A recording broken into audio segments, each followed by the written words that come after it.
नमस्कार दोस्तों, सफलता सुविधा चैनल में आप सभी का स्वागत है। और आज जो टॉपिक हम डिस्कस करने वाले हैं वो है इंडियन एविडेंस एक्ट के इंटरप्रिटेशन क्लॉज में डॉक्यूमेंट की परिभाषा। डॉक्यूमेंट, जी हाँ, जिसे दस्तावेज भी कहा जाता है। तो दस्तावेज आपने देखा होगा कि बहुत सारे जो दस्तावेज हैं जिन्हें एविडेंस के तौर पर आप कोर्ट में प्रस्तुत करते हैं। तो दस्तावेज की जो परिभाषा है जो इंडियन एविडेंस एक्ट में दी गई है वो परिभाषा क्या है? दस्तावेज में आता है कोई मैटर, ठीक है ना, कोई मैटर, ठीक है ना।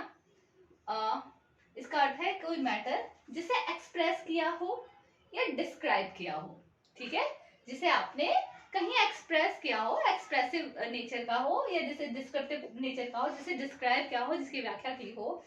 ओके, अपॉन किस पर उसकी व्याख्या की गई है? किसी सब्सटेंस पर, किसी पदार्थ पर। फॉर एग्जाम्पल, किसी कागज पर कोई चीज लिखी हुई है, कोई बुक है, दस्तावेज है। कोई किताब है, दस्तावेज है। कोई डीड है, दस्तावेज है। लिथोग्राफ है, दस्तावेज है। तो तमाम इसके एग्जाम्पल हैं। अब वो किसी सब्सटेंस पर ऐसा कोई मैटर जिसे एक्सप्रेस किया हो, कहां पर? किसी सब्सटेंस पर, अपॉन अ सब्सटेंस, ठीक है। अब किस तरीके से इसे एक्सप्रेस किया गया है, डिस्क्राइब किया गया है? लेटर, फिगर या किसी मार्क से, ठीक है ना। किसी लेटर से, शब्दों से, किसी मार्क से, फिगर से, किसी आकृति से, ठीक है, या इनमें से एक या एक से ज्यादा से।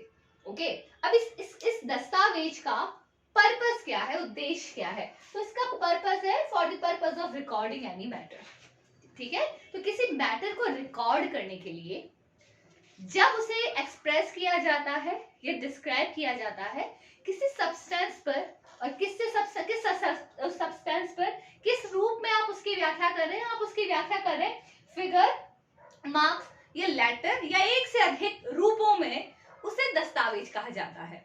मतलब इसको ऐसा कोई डॉक्यूमेंट या ऐसा दस्तावेज जो हो सकता है कोई मैप है, कोई प्लान है, कोई बुक है, कोई डीड है।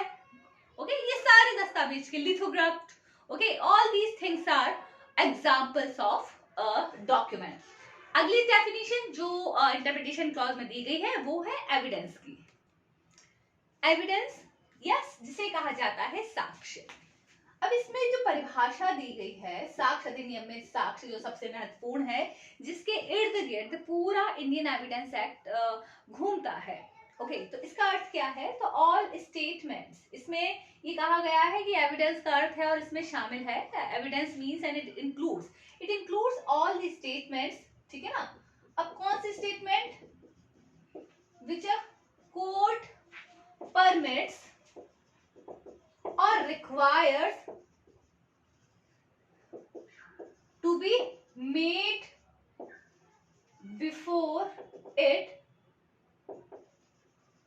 through witnesses, okay, witnesses in a matter on a particular fact, okay, in an inquiry. So generally अगर किसी कोर्ट के द्वारा कोई इंक्वायरी की जा रही है, उसमें वो सारे स्टेटमेंट कौन देता है?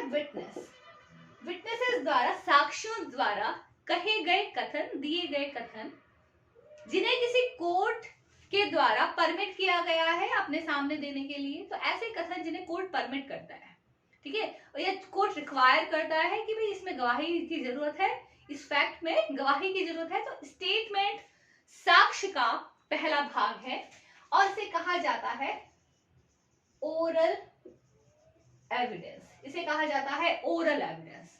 ओके, तो एविडेंस में जनरली जो परिभाषा देखी जाती है तो इसमें ये दिखाया गया है, ये कहा गया है, इसमें लिखा गया, इंटरप्रेट किया गया है कि एविडेंस में शामिल क्या होता है, एविडेंस में आखिर आता क्या है। तो एविडेंस में आता है सारे oral evidences, all the statements, और दूसरा है all the documents including electronic evidence, ठीक है ना, इलेक्ट्रॉनिक डॉक्यूमेंट। इसमें इलेक्ट्रॉनिक, देखिए 2000 में हमारा आईटी एक्ट आया था, उसके बाद ये इलेक्ट्रॉनिक वर्ड इसमें ऐड किया गया है। तो इसमें इलेक्ट्रॉनिक डॉक्यूमेंट भी आता है जिसे कोर्ट के सामने इंस्पेक्शन के लिए प्रोड्यूस किया जाता है। तो इस प्रकार से जब एविडेंस की परिभाषा दी जाती है तो इसमें क्या कहा जाता है? इसमें कहा जाता है कि एविडेंस में सारे स्टेटमेंट्स आते हैं, ओरल एविडेंसेस, सारे डॉक्यूमेंट्स आते हैं, डॉक्यूमेंट्री एविडेंसेस। तो इस प्रकार से एविडेंस को दो प्रकारों में बांटा जा सकता है। और वही चीज है कि जनरली इसमें बताया गया, एविडेंस को परिभाषित करने की बजाय इसमें ये बताया गया है कि एविडेंस में कौन सी चीजें हैं जो सम्मिलित की गई हैं। तो इस प्रकार आज के लेक्चर में जो हमने डिस्कस करना था, ये दो परिभाषाएं हैं।